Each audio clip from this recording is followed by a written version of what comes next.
முதல்ல வந்து ஆரம்பத்தில் வண்டி ஒரு ஒரு வாரம் 10 நாளைக்கு இந்த ஃபுல்லாக இருந்துச்சு. அதுக்கப்புறமா வந்து நான் இந்த மாதிரி சம்பளம் எங்களெல்லாம் கேட்க ஆரம்பிச்சோன்னே என்னோட கேரக்டரே வந்து அவங்க குறைச்சிட்டாங்க. சீன்ஸ்லாம் குறைச்சிட்டு எனக்கு இம்பார்ட்டன்ஸை குறைச்சிட்டாங்க. ப்ளஸ் மற்றவங்களுக்கு கொடுத்தாங்க. அதை பற்றி எனக்கு கவலை இல்லை. எனக்கு கொடுக்க வேண்டிய சம்பளம் கொடுத்தாலே போதும் அப்படின்னா நான் போய் இதை பற்றி முறையிட்டு கேட்டபோது, ஆமாம்மா நீ கருப்பாக இருக்கிற, நீ ரொம்ப குண்டாக இருக்கிற அப்படின்னு சொல்லிட்டு சொன்னதா அவங்க சொல்கிறாங்க. அதையும் ஸ்பெசிஃபிக்காக அவங்க என்ன சொல்கிறாங்கன்னா, அந்த கோபின்றவர் வந்து ஒரு மாதிரி அவர் பேச்சே ஒரு மாதிரி இருந்துச்சு. எனக்கு பிடிக்கல அவர்கிட்ட பேசுகிற பேச்சு.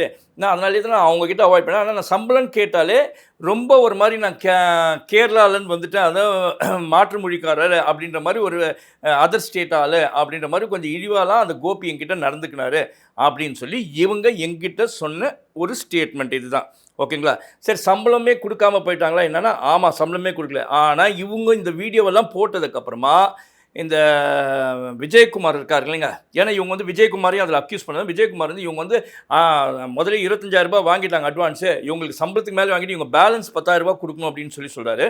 அவர் எதை வச்சு அவர் சொன்னாருன்னு தெரியல. ஏன்னா அவர் ப்ரொடியூசரே இல்லைன்றாரு. ஒரு ஸ்டேட்மெண்ட் பிரகாரமாக சம்பளம்லாம் அவங்ககிட்ட தான் கேட்கணும், எங்கிட்ட ஏன் கேட்டாங்கன்னா. ஆனால் இவர் எப்படி இதை சொன்னார் அப்படின்லாம் தெரியல. ஏன்னா நான் அவங்க அக்ரிமெண்ட்டை பார்த்தபோது 7,000 ஒரு நாளைக்குன்னா 17 நாளைக்குன்னு பார்த்தாலே வந்து 1,19,000 வருது.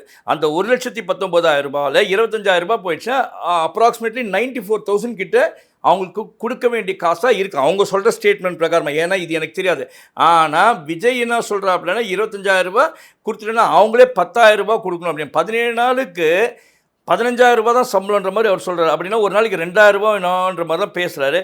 அவங்களுக்கு வந்து சம்பளம் மட்டுமே 94,000 பேலன்ஸ் இருக்கிறதா எனக்கு தோணுது. ப்ளஸ் 17 நாளுக்கான கன்வென்ஷன் பார்த்தா 34,000 வருது. அப்படின்னா அப்போ எக்ஸ்ட்ராவாக தான் இருக்கணும் அப்படின்றது தான் ஒரு என்னோட அசம்ஷனு. இது வந்து சரியாக கிளாரிஃபை பண்ண. அதை விட்டுட்டு இவங்க வீடியோ போட்டாங்கன்னு அவங்களும் வீடியோ போட்டாங்கன்னு 2 பேரும் வீடியோ வரைக்கும் போட்டுருக்காங்க. வழியே இந்த அம்மாவுக்கு நீதி கிடைக்குமா அப்படின்றதான் ஒரு கேள்விக்குறி.